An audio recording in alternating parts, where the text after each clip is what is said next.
Yo, what's up? As an English speaker, you know what that expression means, but a French speaker may not. And actually, if you said it, may look up at the ceiling trying to figure out, hey, what is up? Today I'm going to point out some expressions and the equivalent in both English and French. Oh, ça roule? En tant que francophone, vous connaissez bien cette expression, mais un anglophone risque de ne pas la connaître, et si vous la dites, va commencer à se demander qu'est-ce qui roule. Aujourd'hui, on va parler justement d'expressions et je vais vous donner un peu les équivalents anglais et français. Hi, my name is Rachel DeMeo from Belle Terre Academy. Bonjour, c'est Rachel DeMeo de Belle Terre Academy.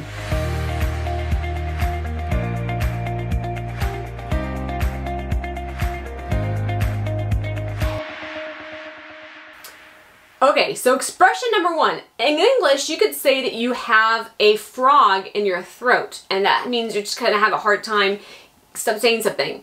In French, we would say avoir un chat dans la gorge. Donc en anglais, on va dire have a frog in your throat, et en français, avoir un chat dans la gorge quand on a un peu du mal à s'exprimer, à parler.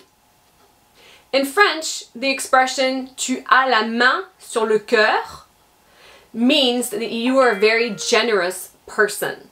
So that means just you're like a given person. So if you translate giving in French, that wouldn't really give the same equivalent. So we say avoir la main sur le cœur. Literally, to have your hand on your heart. To be generous, to be giving. So in English, you can say you're overthinking something. Whereas in French, you would tend to say tu te creuses la tête.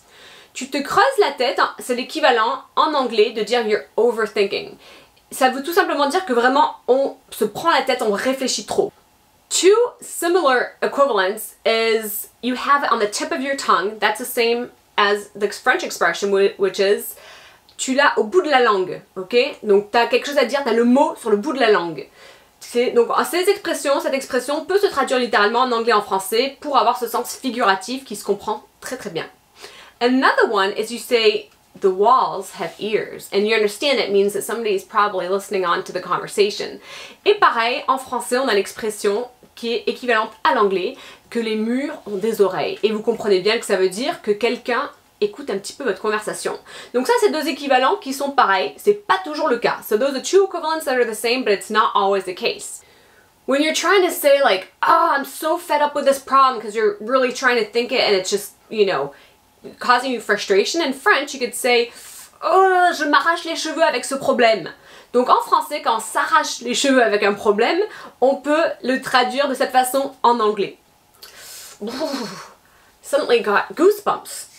Well, glad you asked. How do you say that you have goosebumps in French? You actually are going to use a chicken instead of a goose. You're going to say avoir la chair de poule.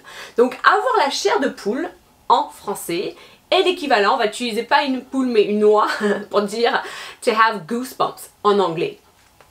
In English, if you're like saying run for your life, you know that means you're going to run very, very fast. In French, we say prendre ses jambes à son cou. So literally, you're taking your legs to your neck. Donc, prendre ses jambes à son cou, l'équivalent en anglais, pardon, c'est run for your life.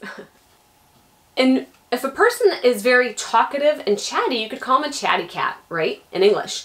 In French, you would say avoir la langue bien pendue. La langue bien pendue. Donc avoir la langue bien pendue, être très bavard, ou être une pipelette, on peut aussi dire ça. Eh bien, en anglais, du coup, c'est to be a chatty cat or a chatterbox. Donc voilà plusieurs équivalents, a few equivalents. I added the last one as pipelette, which is a person that's just always very talkative. Another equivalent that we use in English that also has the same figurative sense in French is to have the eyes bigger than the stomach. That always seems to happen to me because I always end up finishing my kids' plates and then I'm like, oh man, I thought I could eat this, and then my eyes were a lot bigger than my stomach. Donc une expression qu'on a pareil en anglais et en français, donc le terme figuratif est identique, c'est quand on dit avoir les yeux plus gros que le ventre. Ce qui m'arrive très souvent parce que j'ai toujours tendance à finir les assiettes de mes enfants et du coup je me dis ah je peux manger encore ça et puis au final voilà quoi, j'ai les yeux plus gros que le ventre. And I'll end with one last one, and that is when you're saying I'm starving in French, you would say, obviously we know we're not literally starving, most likely, but you would say avoir la dalle. And there are actually many other ways to say it, so maybe that's time for another video just on food and on being hungry and being full. I don't know, I'll have to think about that one. Donc, dernière petite expression, en fait, quand on veut dire qu'on a la dalle, on sait qu'on n'est pas en train de mourir vraiment de faim, mais l'équivalent du coup en anglais, c'est to be starving, littéralement de mourir de faim. So something I'm going to point out is what happens often when a person's learning a language, or even as they're continuing on in the language, in the second language that they're learning, a foreign language, they have a hard time with these expressions. And I'm going to share a little bit of personal experience so that it may help you if you're learning a foreign language or another language. Donc en fait, ce qui arrive souvent quand on apprend une deuxième langue, une langue étrangère, une autre langue, c'est qu'en fait, c'est toutes ces petites expressions qui se mêlent au milieu de ce qu'on apprend et du coup, parfois, c'est source de confusion. Je vais vous parler un peu d'une histoire personnelle qui pourrait peut-être vous aider. So as you know, I was raised speaking both French and English, which is why I don't have an accent in either. But later on, as a teen, I decided to learn Italian, which is a language that from my dad's family. My dad's American Italian. So as I was learning Italian, unfortunately, the way I was taught, I didn't learn all these expressions. And now I'm trying to play catch up and I'm trying to learn all these expressions and their meanings because I was never taught them. So now I'm like, la bocca del lupo, to be lucky. And I'm like, well, I never knew that. So it is important to learn these expressions as you're learning a language. Donc en fait, ce qui m'est arrivé, vous connaissez peut-être mon histoire, mais j'ai vraiment grandi avec l'anglais et le français. L'italien, je l'ai appris quand j'étais au lycée.